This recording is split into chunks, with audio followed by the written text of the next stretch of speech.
Olá, pessoal. Essa é a nossa primeira aula da unidade 2, Química Inorgânica 1, tá? E nessa aula eu trabalho especificamente, né, a família do boro, tá? Família do boro ou grupo do boro, família ou grupo 13, tá?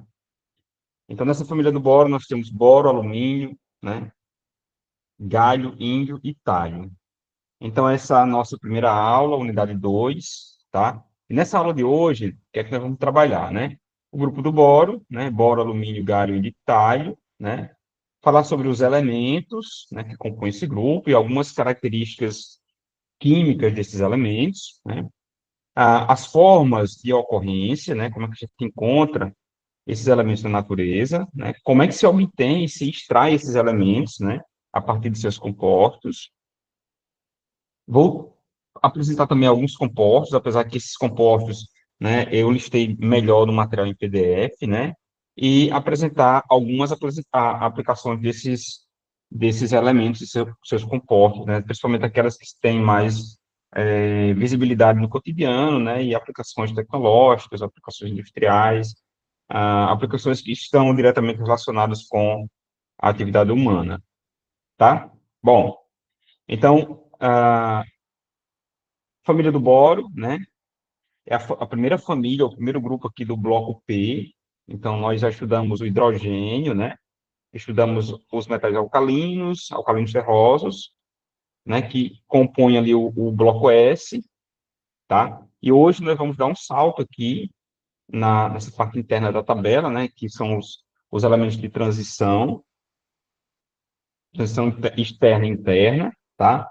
E vamos aqui para o bloco P, né? Para começar o bloco P, a gente começa pelo grupo 13, né? Ou família do boro.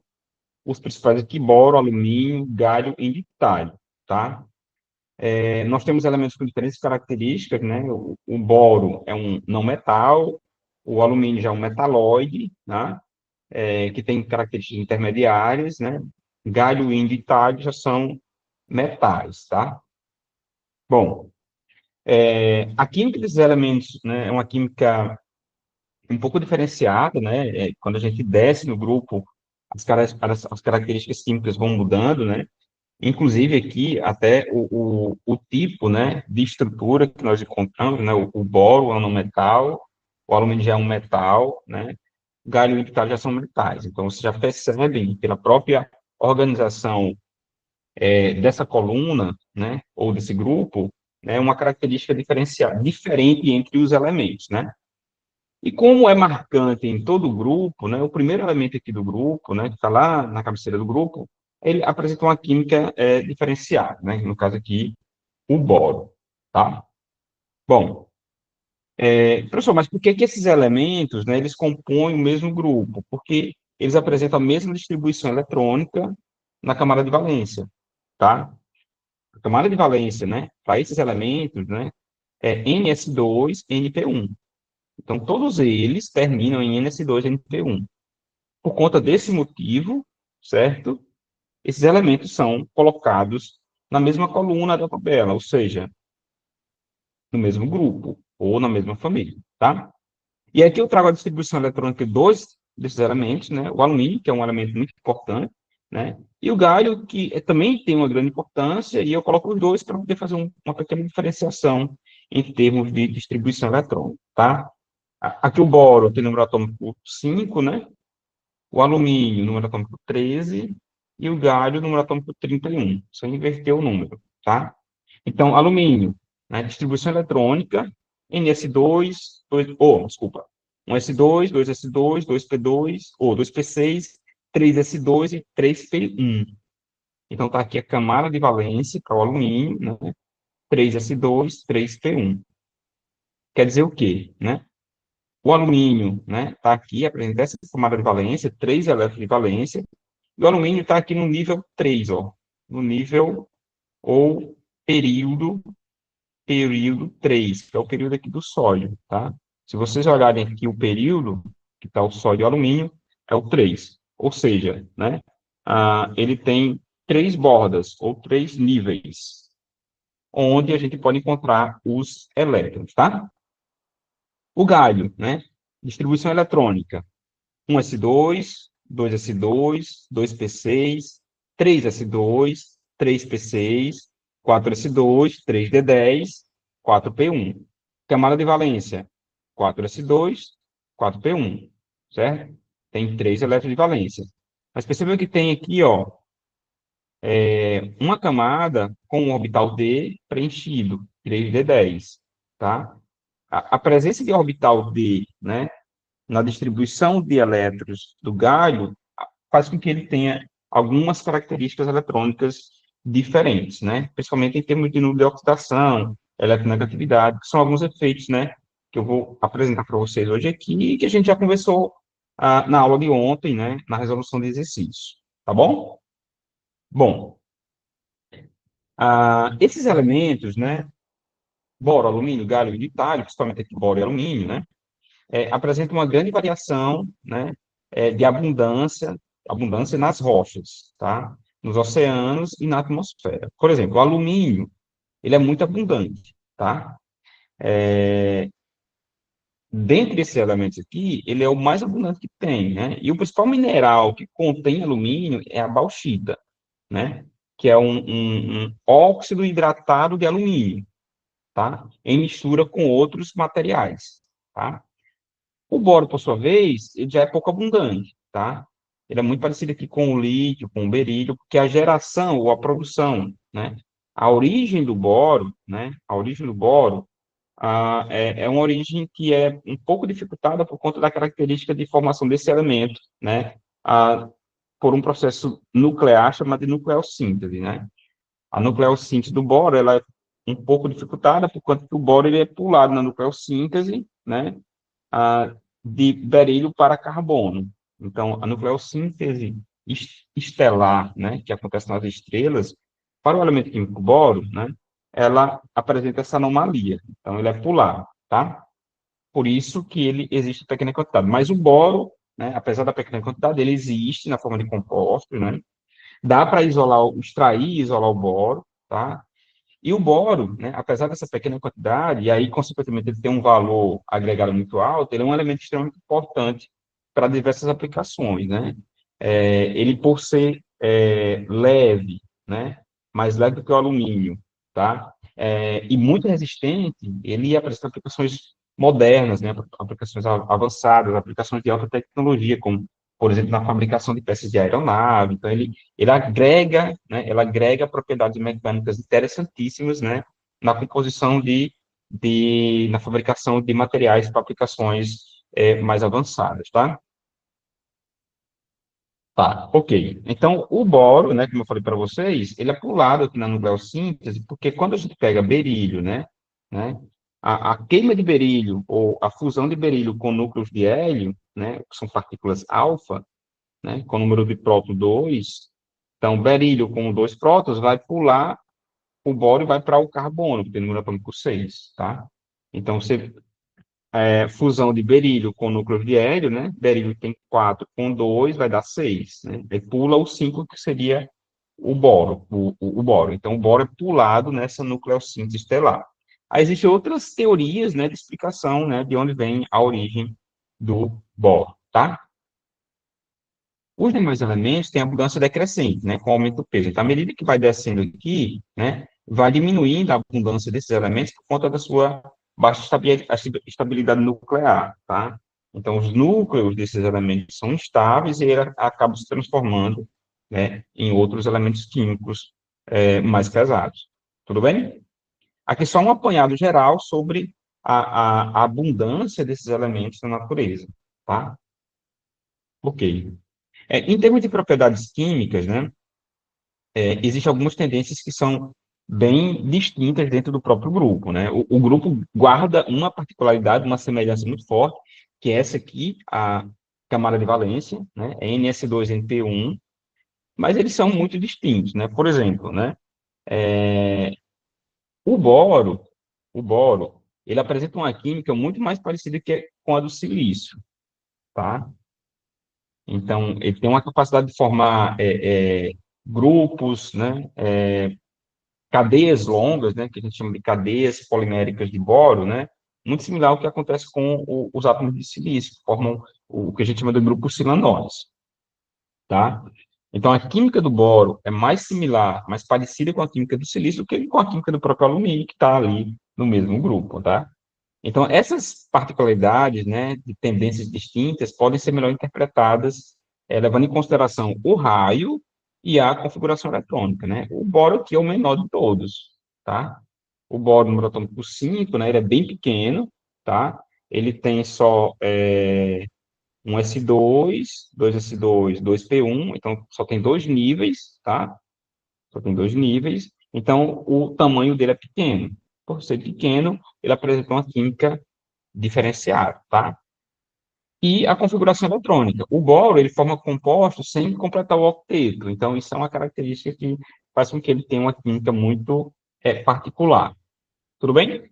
Bom, descendo aqui no grupo, outras duas características interessantes desses elementos é o efeito alternante, né, que está relacionado com a eletronegatividade, e o efeito Painel, tá, que está relacionado com o efeito blindagem. Então, o efeito alternante é uma inversão da tendência periódica da eletronegatividade esperada, né, devido à presença, né, de orbitais d. Vejam bem, aqui eu tenho um esqueminha que mostra, né, a variação, o aumento da eletronegatividade, né, no período e no grupo. Percebam que no grupo, né, a eletronegatividade aumenta de baixo para cima. Essa é uma característica periódica. Tudo bem? Então, o que é que se esperava? Que a eletronegatividade aumentasse do talho, né, até o boro. Mas se a gente pegar aqui a eletronegatividade de alumínio e galho, ela é invertida, né? A gente esperava que o alumínio fosse maior que o galho. O alumínio apresenta um valor de eletronegatividade, né, igual a 6,1, certo? E o galho, 8,1. Ou, desculpa, 1,61. Alumínio, 1,61. Não é 6,61, 1,61, tá? E o galho, 1,81, certo? Menor do que 2, mas percebam que o do alumínio ficou menor do que o galho. Quando a gente vai medir a eletronegatividade, o alumínio está menor. E ele foge à tendência periódica, né? Essa inversão da tendência periódica na eletronegatividade para alumínio e galho, a gente chama de efeito alternante. Tudo bem? Está exclusivamente relacionado com eletronegatividade. Tá? Bom, por sua vez, o efeito Painert é uma consequência da diferença de blindagem que ocorre das camadas internas ou da casca, né, da nuvem eletrônica, quando a gente tem orbitais do tipo orbital D, orbital F, certo? Esses orbitais, né, eles são orbitais degenerados, tá? E o efeito blindagem correspondente a esses orbitais é menor do que um orbital S, do que um orbital P. Então, uma consequência do menor efeito blindagem, né, é a atração mais forte núcleo-eletrosfera, ou núcleo-nuvem eletrônica, camada de valência. Essa atração mais forte faz com que esses dois elétrons aqui, ó, tá? Esses dois elétrons, eles têm dificuldade de serem retirados do átomo. Então, eles ficam meio que inertes, eles não participam de ligação química, tá? Isso é muito comum, né, por exemplo, para índio e talho. O que é que a gente espera desses elementos, né? Como eles têm três elétrons de valência, que eles têm um estado de oxidação mais três, tá? E o estado de oxidação mais 3 é o estado de oxidação máximo para os elementos do grupo 13, do grupo do boro, certo? Só que nem todos atingem esse estado de oxidação mais 3 máximo. Tem alguns deles, por conta do efeito Painert, que isso tem estado de oxidação mais 1. E aí, a gente consegue enxergar muito bem isso, né? Olhando o diagrama, né? De número de oxidação pelo potencial de oxidação que cada elemento apresenta, né? Então, aqui dentro do grupo do boro, né? Eu tenho que alumínio e galho, né? Eles atingem o estado de oxidação máximo, mais 3, né? Preferencialmente. Mas índio e talho, apesar de ter mais 3, eles também apresentam compostos com estado de oxidação mais 1. tá? Como uma consequência do efeito Painel, tá? Tudo bem? Então, recapitulando, o que é que a gente espera do grupo do boro? Que os elementos, os metalóides, os metais principalmente, né? Eles tenham... O boro não, porque ele tem uma característica diferente. Mas o alumínio, o galho e o talho, que eles tivessem estado de oxidação 3 mais, preferencialmente, tá? Alumínio é só 3 mais. O galho pode variar, tem galho também um mais, mas o inditalho, eles preferem ficar com mais um, ou mais, tá? Por conta do efeito Painert, por uma consequência do menor efeito blindagem dos orbitais D e F, que estão contidos dentro da nuvem eletrônica desses elementos químicos. Tudo bem? Então, esse diagrama aqui, né, provavelmente vocês estudaram isso lá em Química Geral, é um diagrama que relaciona o número de oxidação com o potencial de oxidação para cada tipo de elemento. E aqui eu trago um diagrama específico para o grupo do boro, tá?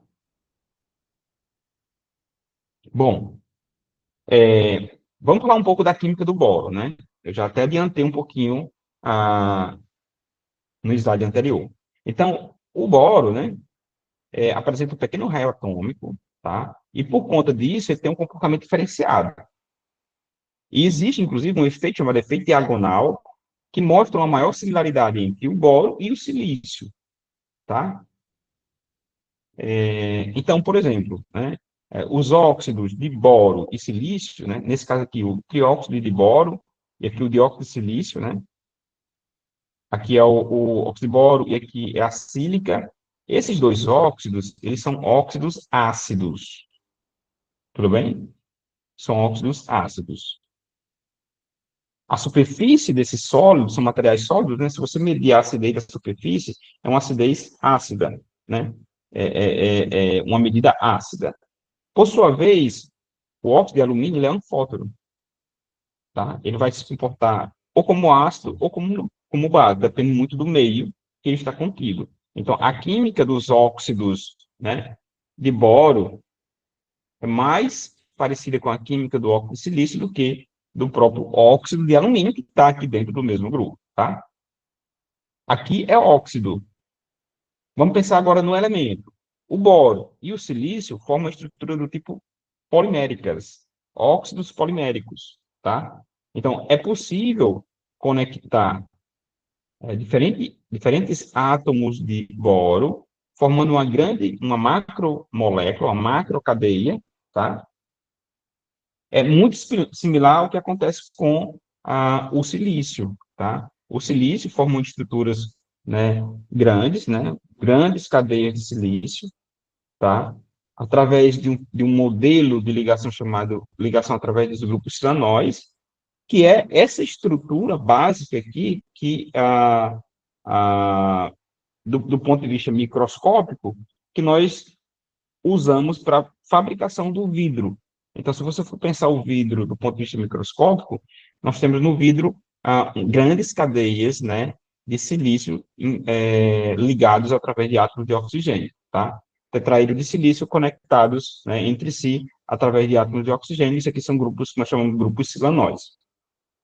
Esse mesmo comportamento que acontece com o silício também acontece com o boro, tá? Então, é muito comum nós encontrarmos os vidros de silício com a presença de boro. Nós chamamos esse vidro de vidro boro silicado. Uma consequência, né, da adição de boro no vidro de silício é o aumento da resistência, tá? Então, o vidro boro silicado, ele é mais resistente do que o vidro só de silício. Tudo bem? Para aplicações que requerem um vidro mais resistente. Tá? Então, a química do boro é muito parecida com a química do silício, inclusive a mistura entre esses dois elementos faz com que, né, haja uma intensificação das propriedades, das melhores propriedades que há no silício. Tá? Bom, boro e silício formam hidretos gasosos e inflamáveis, aqui é outra característica importante. Lembra dos hidretos? Né? Se a gente tiver um hidreto de boro ou um hidreto de silício, esses hidretos são gasosos, tudo bem? É diferente dos hidretos de alumínio e tudo mais, e são inflamáveis, tá? Então, eu coloquei para vocês três situações que mostram uma química, né, similar entre os compostos de boro e os compostos de silício. Professor, por que o boro não está no grupo 14, no grupo do carbono, junto com o silício? Porque a configuração eletrônica da camada de valência dele é diferente, né? Aqui no boro é NS2NP1. Lá do silício já é NS2NP2. Tudo bem? Certinho? Bom, em termos de acidez, né, esses elementos apresentam geralmente deficiência de elétrons, ou seja, deficiência de elétrons confere uma acidez chamada acidez de Lewis dos compostos neutros, né, formado por boro, tá? E também, né, é muito comum a gente estudar, encontrar, né, estruturas com boro, tá? Apresentando a ligação entre 12 átomos de boro com 20 faces em uma estrutura sólida. Nós chamamos isso de uma estrutura icosaédrica, tá? Por conta dessa arranjo estrutural geométrico dos átomos de boro, né, 12 átomos de boro rearranjado, né? Vocês olham essa figurinha lá no material em PDF, né? Aquela organização geométrica da estrutura sólida, né, com boro, faz com que o boro apresente em seus materiais uma elevada dureza, tá? Com uma baixa densidade, que são duas propriedades, duas características extremamente interessantes para diversas aplicações industriais, onde a gente precisa de um material leve e duro, né? Por exemplo, na fabricação de uma peça de uma aeronave, né? É interessante que você tenha um material, né, de alta dureza, mas que seja leve para diminuir, né, a carga ou o peso da aeronave. Você tem várias questões energéticas envolvidas para manter, tá, a aerodinâmica dessa aeronave. Tudo bem? Então, o boro, apesar de ter uma química diferente, mas ele guarda, obviamente, a sua grande importância, tá? Bom, de onde vem e como obter? O boro, né, ele é minerado a partir de dois minerais é, de boro, que é o bórax, tá? O bórax, né, tem essa estrutura aqui, tá? A gente chama lê isso aqui como borato de sódio, certo? E a kernita. Bórax e kernita são dois minerais de boro, que contêm boro, né?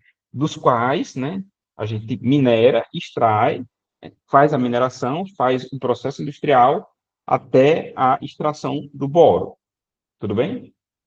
Então, a diferença aqui da kernita para o bórax é a quantidade de hidratação. Perceba aqui que no bórax eu tenho 8 moléculas de hidratação, tá? É octa-hidratado. Kernita, né, só tem duas moléculas de água hidratando. Então, é diidratado, tá? Aqui eu tenho uma imagem do bórax, né, que é o borato de sódio, e aqui eu tenho a imagem do mineral kernita. É a partir da mineração do bórax e da kernita, né, que a gente produz óxido de boro, tá? E a partir do óxido de boro, dá para fazer um processo de redução com magnésio até chegar no boro, tá? Tudo bem? E aí, a partir desse boro que a gente usa para fazer as diversas aplicações industriais, né? Especialmente aplicações de alta tecnologia, tá? De alto valor agregado. Bom, o alumínio é mais conhecido nosso, tá? O alumínio, né, hoje, o alumínio é um metal relativamente barato, tá? Porque o homem conseguiu compreender o processo de extração e produção de alumínio, né, ao longo dos anos, tá? De modo a dar uma sustentabilidade maior no processo de produção, tornando o metal mais barato, tá? Antigamente, né, os materiais à base de alumínio, fabricados com alumínio, eram peças raras, né, e caríssimas, porque não se conhecia o modo de produção, né, do alumínio. Hoje nós temos um controle, né, e tecnologias bem consolidadas para pegar o mineral de alumínio, né, que o principal deles é a bauxita, tá, transformar ele em um óxido de alumínio e depois transformar esse óxido em alumínio metálico, tá? Então essa tecnologia é dominada é uma tecnologia, né, que hoje está mais acessível, então nós conseguimos ter um acesso muito maior a materiais de alumínio. É tanto que você vai no supermercado, você compra um refrigerante na latinha de alumínio, tá? O papel alumínio, então vários objetos são fabricados a partir do alumínio, tudo bem? Só que o alumínio, né, ele tem propriedades boas, né, para fabricação de diversos objetos, e tem propriedades que não são adequadas, tá? O boro, por exemplo, é melhor do que o alumínio para algumas finalidades, muito melhor, tá? Então, o alumínio é o alimento mais abundante, né, na superfície da Terra, com 8% de sua massa, tá? Ele está presente, né, em vários aluminosilicatos, que são minerais de alumínio e silício, né? Em argilas, né?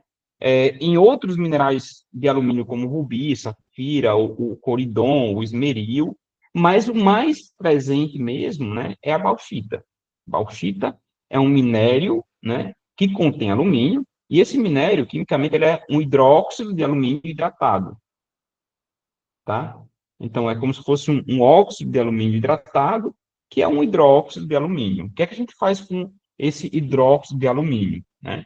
Nós transformamos ele em óxido através de um processo químico industrial chamado processo Bayer, onde a gente ataca a bauxita e separa o óxido de alumínio, certo, dos outros constituintes, das outras impurezas, como, por exemplo, minerais de ferro e tudo mais, tá? Então, no processo de produção da alumina, que é o óxido de alumínio, a gente tira a parte, né, uma parte mais esverdeada, né, que é ali onde tem uma maior concentração de alumínio, e uma parte mais avermelhada, tá? Que é onde tem outros constituintes, as impurezas, principalmente ferro, que é o que a gente chama de lama vermelha, tá?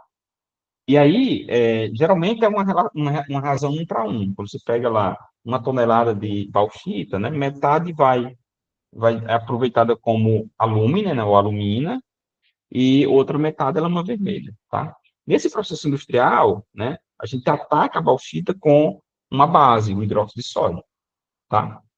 Bom, a alumina, né, ou bauxita, na verdade, bauxita é um mineral muito conhecido nosso, né, principalmente na nossa região, tá? Mas aqui é um mineral que está bem distribuído ao longo, né, dos continentes, né? Aqui a gente tem a Guiné como um grande produtor, um dado de 2017, né? Mas a Guiné é um grande produtor de bauxita, né? Depois vem a Austrália, Vietnã, e aqui vem o Brasil, tá?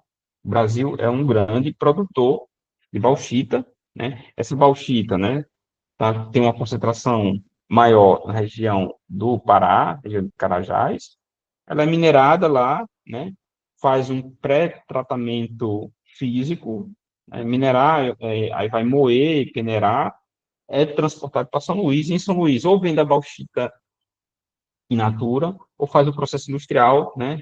Que é a transformação dela no óxido de alumínio, e, na sequência, a transformação do óxido em alumínio metálico, tá? Para diversas finalidades. O processo de transformar óxido em metal é chamado de processo Hall, e é um processo eletroquímico, tá? E aqui é onde está, né, o maior custo de produção de alumínio, porque é um processo que necessita de um gasto energético maior, tá? Tudo bem? Bom, e os outros elementos, né? O galho, a gente encontra ele na forma de óxido de galho, tá? Esse óxido de galho, ele é extraído como uma impureza da bauxita, né? Então, é um subproduto da extração do alumínio que vem da bauxita, tá? A gente pega a bauxita, extrai a alumina, né? E concentra o óxido de galho por eletrólise, tá? Então, dá para produzir o metal galho a partir das impurezas da alumínio, tudo bem? Para eletrólise. O índio, o índio já é um subproduto da obtenção do chumbo e do zinco, e a obtenção dele, né, do índio, também é por eletrólise. O talho, a gente, a extração, a obtenção dele é muito em pureza de cheminéis, né, geralmente tem em queima de vários tipos de compostos. A gente faz um processo industrial de diluir ele em ácido sulfúrico, depois ataca com ácido fluorídrico, forma um cloreto, que é o talho, e esse cloreto ele passa para uma cuba de eletrólise para transformar o cloreto em talho metálico. Então, está aqui a imagem desses metais, galho, índio e talho, tá? Ok? Bom, principais aplicações, né? O boro, como eu já falei lá atrás, né? Muito usado na fabricação de vidros, né? Que tem um vidro de borosilicado, que é o Pirex, né? E também usado, né? Na forma de ácido bórico como medicamento, né? Certo? O galho é um metal condutor muito utilizado para fabricação de termômetros, né? E elementos semicondutores, né? Eletrodos para medições, né, que envolve semicondutividade. Alumínio, que é muito próximo da gente, né, fabricação de automóveis, né, latinha de refrigerante, papel alumínio e outros utensílios, né, muito conhecidos, tá? O índio, né, o índio é muito usado para a fabricação desses selos de segurança, né, para diversos tipos de equipamentos mais modernos, né? Então, você quer selar um dispositivo, a gente geralmente usa esses selinhos de fabricado a partir de índio, tá? E o talho já é um elemento perigoso, né? E muito usado em química e medicina nuclear como contraste em algumas técnicas de medidas de imagem, tá? Então, a gente usa talho como um elemento químico para fazer esse tipo de medida de imagem, como contraste, é um tipo de contraste para fazer o contraste, você obter a imagem para verificar, tá, os órgãos, por exemplo.